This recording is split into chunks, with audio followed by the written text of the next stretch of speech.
Hello again and welcome back to FSD TV. I'm your host, Mark Sonny, and today we have Emma Werderman with us, who's going to show us how energy travels through vibrations. So Emma, take it away.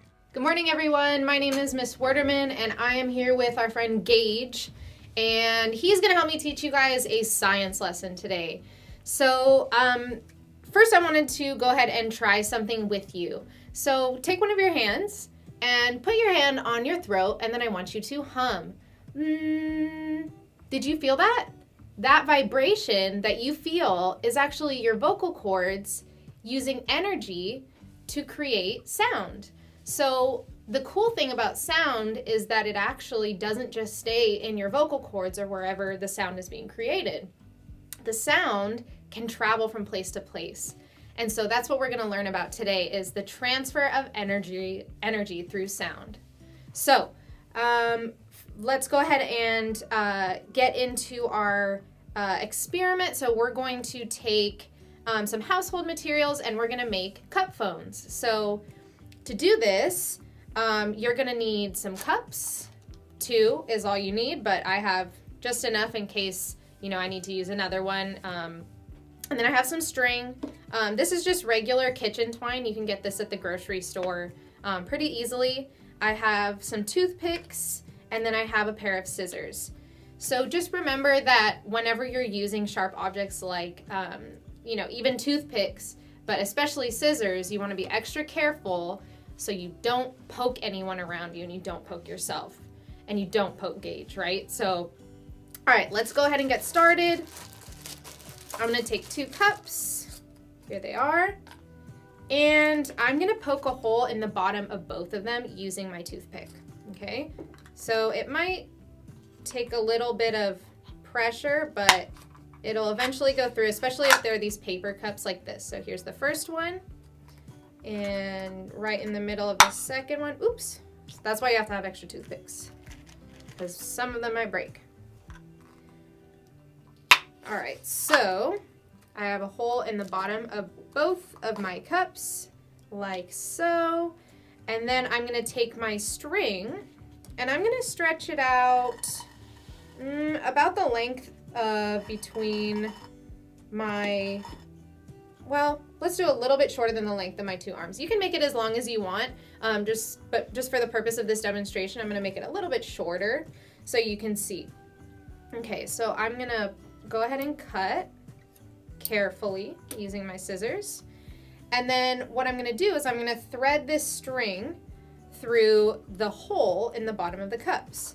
So sometimes the end of the string frays a little bit, so you need to kind of twist it so it's a more precise fit.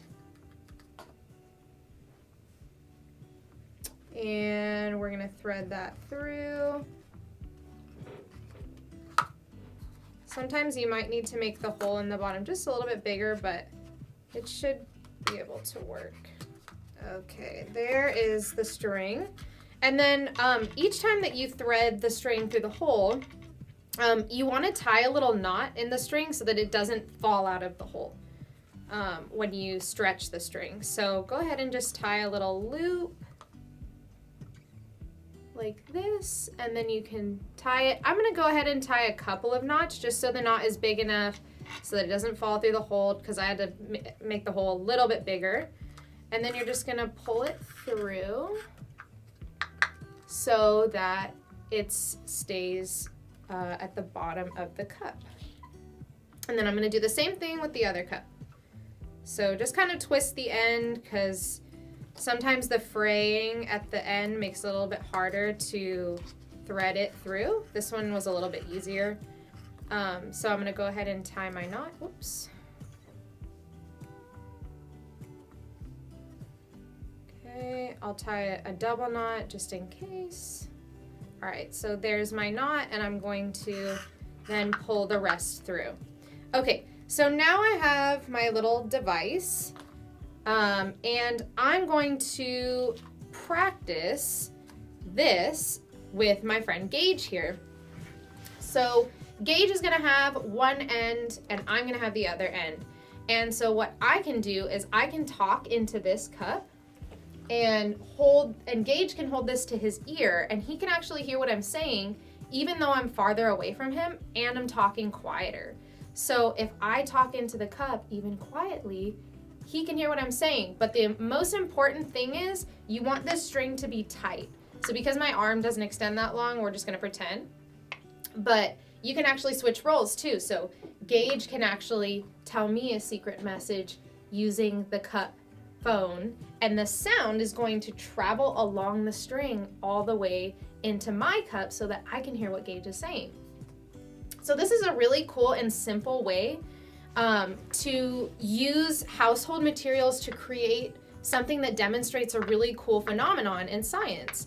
Because what this does is it allows you to see in action how the vibrations that are coming from the energy in your vocal cords travel all the way through the string into the other cup and then into the ear of whoever's listening, so that you can see how sound doesn't just remain in one place. It actually can move from one place to the other. And wherever there's sound, that means there's energy.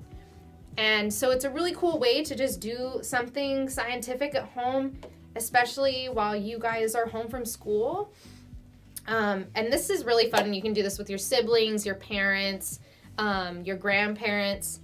So just to reiterate what we said today, what we learned that sound is actually created from vibrations. And those vibrations are energy, and energy can travel from place to place. So I hope you guys enjoyed this lesson. I hope you enjoy using this activity at home. And thank you for joining us today on FSD TV. Thank you, Emma, for going old school and showing us how cups and strings can cause vibrations, making a phone. On behalf of everyone here at FSD TV, my name is Mark Sonny, and we'll see you tomorrow.